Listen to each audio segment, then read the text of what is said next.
Logistics support तक पहुंच गई तो हिंद महासागर में भारत के सामने एक नया रणनीतिक मोर्चा खुल सकता है।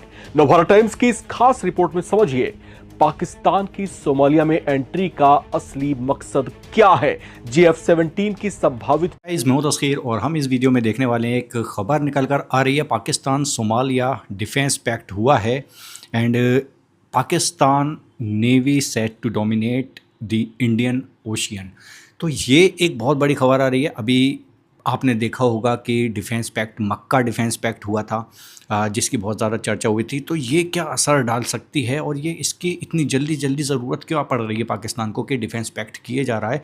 तो देखते हैं इंडियन एनालिस्ट इसके ऊपर कैसे कैसे अपने एनालिसिस पेश कर रहे हैं। बाकी बात हम बाद में करेंगे। So let's go. Pakistan military power के तौर पर, पार्टनर के तौर पर अब सोमालिया को अपने पक्ष में उसने किया है वहां पर, और सोमालिया के साथ एक समझौता किया पाकिस्तान का। तो एक नया मिलिट्री फ्रंटियर भी तैयार हो रहा है। दरअसल मक्का समझौते से ठीक 3 दिन पहले 4 अगस्त 2026 को इस्लामाबाद में पाकिस्तान और सोमालिया के बीच में एक मिलिट्री अंडरस्टैंडिंग होती है। सोमालिया के डिफेंस मिनिस्टर अहमद मुअल्लिम फिकी और पाकिस्तान के डिफेंस मिनिस्टर ख्वाजा आसिफ ने इस पर साइन किए। जो रिपोर्ट आ रही है वो ये बता रही है कि डिफेंस डिप्लोमेसी का दायरा अब साउथ एशिया से बाहर जा रहा है और पाकिस्तान अपनी डिफेंस डिप्लोमेसी को ग्रो कर रहा है, साउथ एशिया से बाहर ले जाके उस डिप्लोमेसी के द्वारा सऊदी, तुर्की और सोमालिया को इंक्लूड कर रहा है। बाब मंदाब वहीं पर है। सोमालिया की जो ज्योग्राफिकल सिचुएशन है, जिसे हॉर्न ऑफ अफ्रीका कहा जाता है, ये एडन की जो खाड़ी है और बाब मंदाब उसके पास है। ये वही इलाका है जहां पर यमन के ईरान सपोर्टेड हूती ऑपरेट करते हैं, जहाजों को निशाना बनाते हैं, सऊदी तेल रिफाइनरी को भी निशाना बनाते हैं। इसी एरियाज में सोमालिया के साथ डिफेंस पैक्ट करके पाकिस्तान सीधे तौर पर रेड सी में और बाब मंदाब के अंदर और या हिंद महासागर के मुहाने पर अपनी मिलिट्री डिप्लोमेसी को मजबूत करने की कोशिश कर रहा है। समझौते के अंतर्गत पाकिस्तान की आर्मी सोमालिया के सिक्योरिटी फोर्सेस को काउंटर टेररिज्म के लिए ट्रेन करेगी। सोमालियन आर्मी पिछले 20 सालों से अल-कायदा से जुड़े एक संगठन है अल शबाब से वहां पर लड़ रही है और पाकिस्तान का जो टेररिज्म का जो अनुभव है वो उनके काम आएगा।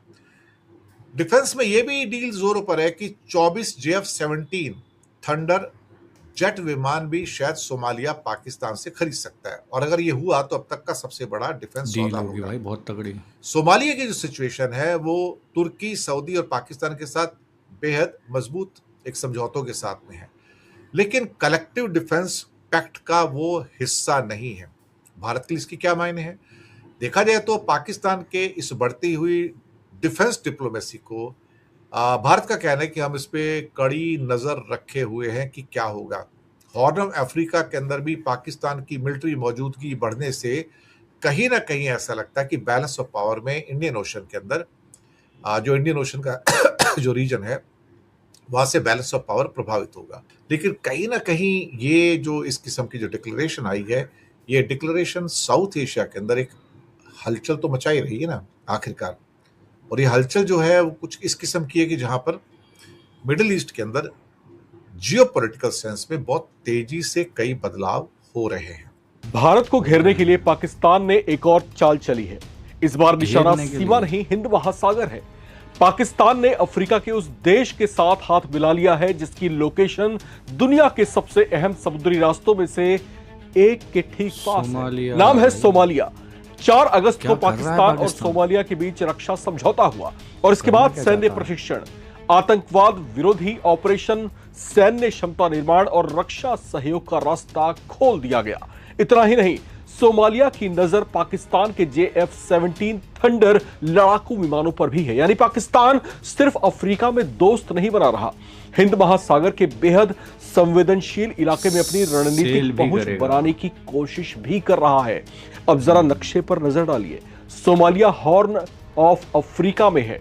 सामने अदन की खाड़ी, आगे लाल सागर और उसी समुद्री क्षेत्र से होकर एशिया, यूरोप और पश्चिम एशिया के बीच भारी मात्रा में व्यापार और ऊर्जा की आवाजाही होती है। इसलिए सवाल सिर्फ ये नहीं है कि पाकिस्तान और सोमालिया दोस्त क्यों बन रहे हैं। सबसे बड़ा सवाल है, क्या पाकिस्तान सोमालिया के जरिए भारत के पश्चिमी हिंद महासागर के सामने अपनी मौजूदगी बढ़ाने की तैयारी कर रहा है? और अगर आने वाले समय में यह रक्षा सहयोग सिर्फ ट्रेनिंग और हथियारों तक सीमित नहीं रहा, बल्कि पाकिस्तानी नौसेना की नियमित मौजूदगी, संयुक्त समुद्री अभ्यास या लॉजिस्टिक्स सपोर्ट तक पहुंच गई, तो हिंद महासागर में भारत के सामने एक नया रणनीतिक मोर्चा खुल सकता है। नवभारत टाइम्स की इस खास रिपोर्ट में समझिए पाकिस्तान की सोमालिया में एंट्री का असली मकसद क्या है, JF-17 की संभावित डील कितनी अहम है और भारत के लिए हिंद महासागर में यह नया समीकरण कितना बड़ा खतरा बन सकता है। अब सबसे पहले समझिए कि पाकिस्तान की नजर आखिर सोमालिया पर क्यों गई है। इसकी सबसे बड़ी वजह है सोमालिया की लोकेशन। हॉर्न ऑफ अफ्रीका में बैठा सोमालिया एक तरफ अदन की खाड़ी से जुड़ा है और दूसरी तरफ हिंद महासागर से, यानी लाल सागर, अरब सागर और हिंद महासागर से जुड़े महत्वपूर्ण समुद्री रास्तों के बीच में यह बेहद करीब है। दुनिया के लिए यह सिर्फ समुद्र का एक हिस्सा नहीं, बल्कि व्यापार और ऊर्जा की ऐसी लाइफलाइन है जिसकी सुरक्षा पर अमेरिका से लेकर चीन और भारत तक की नजर रहती है। ऐसे इलाके में पाकिस्तान का सैन्य सहयोग बढ़ाना इसलिए महत्वपूर्ण है क्योंकि इससे उसे अफ्रीका के पूर्वी तट पर एक नया रणनीतिक संपर्क मिल सकता है। लेकिन यहां पर एक बात बिल्कुल साफ समझ लीजिए, अभी सोमालिया को पाकिस्तान का सैन्य अड्डा कहना जल्दबाजी होगी। फिलहाल दोनों देशों के बीच रक्षा समझौते, सैन्य प्रशिक्षण, आतंकवाद विरोधी सहयोग, अनुभव साझा करने और क्षमता निर्माण की बात सामने आई है। लेकिन रणनीतिक खेल यहीं से शुरू होता है, क्योंकि सैन्य प्रभाव अक्सर सीधे बेस बनाने से नहीं, बल्कि पहले प्रशिक्षण, हथियार, सलाह और संयुक्त अभ्यास के रास्ते बनाए जाते हैं। पाकिस्तान के लिए सोमालिया इसलिए भी बेहद अहम है क्योंकि वो हॉर्न ऑफ अफ्रीका में अपनी मौजूदगी बढ़ाकर अपनी सैन्य और कूटनीतिक पहुंच का दायरा बड़ा करना चाहता है। 4 अगस्त का रक्षा समझौता इसी दिशा में एक बड़ा कदम माना जा सकता है। पाकिस्तान को यहां पर अपनी सेना के आतंकवाद विरोधी अभियानों और प्रशिक्षण के अनुभव का इस्तेमाल करने का मौका मिलेगा, जबकि सोमालिया को एक ऐसा सैन्य साझेदार मिल सकता है जो उसे प्रशिक्षण और अपेक्षाकृत कम लागत वाले रक्षा उपकरण उपलब्ध करा सके। और इसी कड़ी में JF-17 थंडर का नाम सबसे ज्यादा चर्चाओं में है। सोमालिया की इस पाकिस्तानी लड़ाकू विमान में रुचि की रिपोर्ट सामने आ चुकी है। अगर भविष्य में यह संभावित सौदा हकीकत में जमीन पर उतरता है तो सोमालिया की वायु क्षमता में बड़ा बदलाव आ सकता है और पाकिस्तान के लिए यह सिर्फ हथियारों की बिक्री नहीं, बल्कि अफ्रीका में रक्षा प्रभाव बढ़ाने का जरिया भी बन सकता है। लेकिन इस कहानी का सबसे बड़ा नाम है भारत, क्योंकि भारत के लिए हिंद महासागर सिर्फ समुद्र नहीं है, बल्कि राष्ट्रीय सुरक्षा की पहली रणनीतिक रेखा है। भारत का ऊर्जा आयात, समुद्री व्यापार और पश्चिम एशिया से जुड़े आर्थिक हित इसी व्यापक समुद्री क्षेत्र से जुड़े हुए हैं। ऐसे में अगर पाकिस्तान हॉर्न ऑफ अफ्रीका में धीरे धीरे अपनी सैन्य मौजूदगी बढ़ाता है तो भारतीय नौसेना को इस पूरे क्षेत्र में अपनी निगरानी और समुद्री गतिविधियों पर ज्यादा ध्यान देना पड़ेगा, खासकर तब जब पाकिस्तानी नौसेना की नियमित आवाजाही, समुद्री अभ्यास या लॉजिस्टिक सहयोग भविष्य में बढ़ता है। और यहां सबसे बड़ा खतरा यह नहीं है कि पाकिस्तान अचानक हिंद महासागर में भारत से ज्यादा ताकतवर हो जाएगा। असली खतरा यह है कि उसकी लोकेशन क्या है। अगर पाकिस्तान को अफ्रीका के पूर्वी तट पर लंबे समय तक सैन्य सहयोग का नेटवर्क मिल जाता है तो उसे भारतीय समुद्री गतिविधियों के आसपास अपनी रणनीतिक पहुंच बढ़ाने का मौका मिलेगा। इसका मतलब यह नहीं है कि वो सीधे भारतीय नौसेना की निगरानी करने लगेगा, लेकिन भारत को पश्चिमी हिंद महासागर में पाकिस्तान की गतिविधियों को ट्रैक करने के लिए अतिरिक्त संसाधन और रणनीतिक तैयारी रखनी होगी, कोशिशें करनी पड़ेगी। और ध्यान दीजिए, पाकिस्तान की ये चाल अकेली नहीं है। सोमालिया के साथ रक्षा समझौते के ठीक बाद पाकिस्तान ने सऊदी अरब और तुर्की के साथ मक्का संयुक्त रक्षा समझौता भी किया है। यानी एक तरफ पश्चिम एशिया में पाकिस्तान अपनी सैन्य साझेदारी मजबूत कर रहा है, वहीं दूसरी तरफ हॉर्न ऑफ अफ्रीका में अपनी रणनीतिक पहुंच बनाने की कोशिश भी कर रहा है। अगर ये दोनों नेटवर्क आने वाले समय में किसी स्तर पर एक दूसरे से जुड़ते हैं तो पाकिस्तान की रणनीतिक पहुंच सिर्फ दक्षिण एशिया तक सीमित नहीं रहेगी। भारत के लिए अभी यही वक्त है कि पाकिस्तान की सोमालिया में जो बढ़ती मौजूदगी है उस पर नजर रखी जाए और पश्चिमी हिंद महासागर में अपनी समुद्री बढ़त को और मजबूत किया जाए। क्योंकि अगर पाकिस्तान ने सोमालिया के रास्ते हिंद महासागर में अपना रणनीतिक नेटवर्क खड़ा कर लिया तो भारत के सामने चुनौती सिर्फ जमीन पर नहीं, समुद्र के मोर्चे पर भी और ज्यादा जटिल हो सकती है। ये न्यूज जुड़ता है भारत के महत्वपूर्ण प्रतिद्वंदी पड़ोसी देश पाकिस्तान से और अफ्रीकन कंट्री सोमालिया से। अब जो पाकिस्तान है, पाकिस्तान ने अपने पैर अब एक तरह से एशिया से बढ़ाते हुए अफ्रीका तक पहुंचा दिया और ये कहा जा रहा है कि सऊदी अरब के बाद अब सोमालिया के साथ एक बड़ा रक्षा जो समझौता है वो पाकिस्तान ने किया। यानी हॉर्न ऑफ अफ्रीका का जो देश सोमालिया है उसके साथ अब एक महत्वपूर्ण ये जो सैन्य समझौता पाकिस्तान का है, ये अब पाकिस्तान का जो एक सैन्य प्रभाव है वो अफ्रीका तक पहुंचाएगा। पाकिस्तान की हॉर्न ऑफ अफ्रीका में प्रभाव बढ़ाने की एक कोशिश के तौर पे ये समझौता देखा जा रहा है और रिपोर्ट की माने तो रिपोर्ट के मुताबिक पाकिस्तान और सोमालिया के बीच में 5 सालों के लिए, 5 वर्षों के लिए ये समझौता किया गया है, जिसे सोमालिया की कैबिनेट ने पूरी तरह से मंजूरी प्रदान कर दी है। यहाँ तक कि रिपोर्ट में ये भी कहा गया कि पाकिस्तान ने सोमालिया के साथ समझौता तुर्की की मदद से किया है, जो कि पहले से ही इसका एक महत्वपूर्ण सपोर्टर रहा है और भारत के खिलाफ जाकर टर्की ने कई बार काम किया है। जैसे सिंदूर ऑपरेशन में टर्की ने किसकी मदद की थी, तो पाकिस्तान की मदद की थी। एक और महत्वपूर्ण मुद्दा है कि हॉर्न ऑफ अफ्रीका का जो भू राजनीतिक महत्व है वो क्या है, क्योंकि इसी को ध्यान में रखते हुए पाकिस्तान हजारों किलोमीटर दूर जाकर इस हॉर्न ऑफ अफ्रीकन देश कहलाने वाले सोमालिया के साथ सैन्य डील किया है। कुछ तो सोचा होगा जिसको ध्यान में रखते हुए पाकिस्तान ने ये डील की है। आखिर पाकिस्तान चाहता क्या है, पाकिस्तान की जो रणनीतिक इच्छा है वो है क्या, क्योंकि वो सबसे अहम हो जाता है। तो देखिए यहाँ पर एक मूल बात देखने को मिलती है कि जो मैरीटाइम जो फुटप्रिंट है, जो यहाँ पर देखेंगे जो पाकिस्तान है वो अपना जो ग्वादर पोर्ट है वो चूँकि सी पेक से जुड़ा हुआ है, जो चाइना पाकिस्तान इकोनॉमिक कॉरिडोर है, अब वहीं तक अपने को सीमित नहीं रखना चाहता है, बल्कि क्या चाहता है कि पाकिस्तान वहाँ से अपना विस्तार अफ्रीकी देश तक बढ़ाना चाहता है। यही नहीं, तुर्की पाकिस्तान की जो एक्सिस है, दोनों की जो एक साझेदारी है वो महत्वपूर्ण है, क्योंकि तुर्की बहुत सारे मसलों पर देखेंगे पाकिस्तान के सपोर्ट में खड़ा रहता है। जैसे कुछ समय देखें तो जब भी भारत पाकिस्तान के बीच में क्लैश होता है तो टर्की क्या करता है कि हमेशा पाकिस्तान का साथ देता है, या किसी बड़े मंच पर हमेशा भारत विरोधी जो प्रोपेगेंडा है, जो एजेंडा है, उसके साथ खड़ा होता है।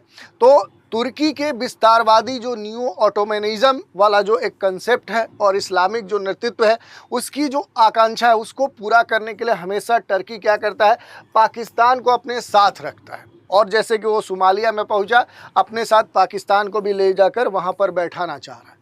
इस्लामिक जो ब्लॉक स्ट्रेटजी है, जैसे ओआईसी या मुस्लिम जो बहुत सारे दुनिया के जो राष्ट्र हैं या अफ्रीकी जो राष्ट्र हैं, वो एक साथ एक दूसरे से मिलकर भारत विरोधी जो नैरेटिव है वो मजबूत करना चाह रहा है। ये भी एक महत्वपूर्ण बात यहाँ पर मुद्दा हो सकता है और उसमें जो पाकिस्तान है, पाकिस्तान महत्वपूर्ण भूमिका निभाना चाह रहा है। यही नहीं, चीन से एक अप्रत्यक्ष जो जुड़ाव है वो भी कारण है पाकिस्तान के साथ। जैसा कि हमने बताया कि बेल्ट रोड इनिशिएटिव जो चीन की महत्वाकांक्षी जो परियोजना है, उस BRI की जो मैरीटाइम सिल्क रोड है, उससे ग्वादर, जिबूती, सोमालिया एक लिंक बनाने का जो महत्वाकांक्षा है, एक जो सोच है, वो देखते हुए पाकिस्तान क्या किया है, अब horn of African countries Somalia से क्या किया है, एग्रीमेंट कर लिया है, सैन्य डील कर लिया है।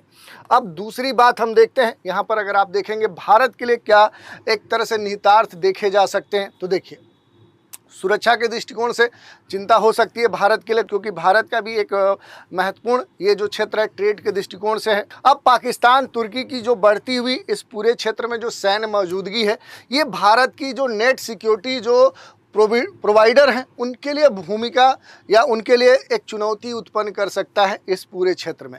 यही नहीं, भविष्य में पाकिस्तान की ये जो उपस्थिति है, इस उपस्थिति का जो उपयोग है, ये भारत के शिपिंग जो लेन है जो पूरा जो सी लेन ऑफ जो कम्युनिकेशन है उस पर निगरानी या फिर दबाव डालने के लिए पाकिस्तान कर सकता है।